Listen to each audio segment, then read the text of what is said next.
Just before the U.S. strikes in the Red Sea, the World Bank issued a warning that the Houthi attacks were having an impact on shipping routes and supply chains, likely leading to inflationary bottlenecks. This, of course, does not come as good news to the White House if voters start to see prices rise at the pumps and elsewhere, making last night's strikes as much of a military fight as it is one with inflation overall. That's the take from Yahoo Finance's very own Rick Newman. Rick.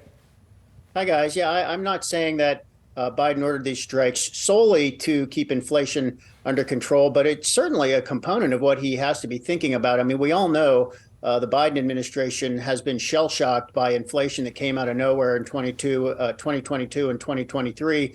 And Biden's approval rating sank in direct correlation to rising inflation. The problem is inflation has improved by quite a lot, but Biden's approval rating has not gone back up. So they are attuned to anything that can be inflationary. And these Houthi attacks on the commercial ships in the Red Sea is definitely inflationary. As Inez pointed out, ships that have to go, that are deciding to take a detour around Africa, around the bottom of Africa, that adds a lot of time and a lot of cost. Biden said yesterday that something like 2,000 ships have already diverted away from that shortcut through the Red Sea and the Suez Canal. So that's just adding a lot of cost. We've seen shipping rates going up for not everywhere, but for ships going through the Red Sea and the Suez Canal.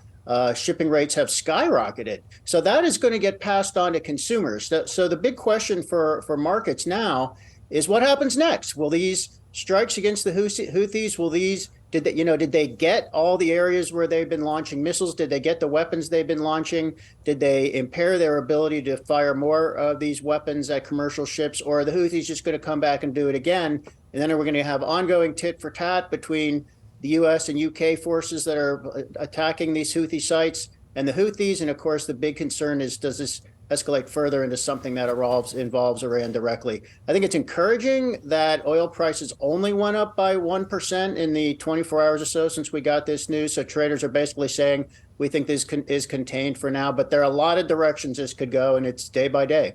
All right, Rick, we got to leave it there, but thank you for that.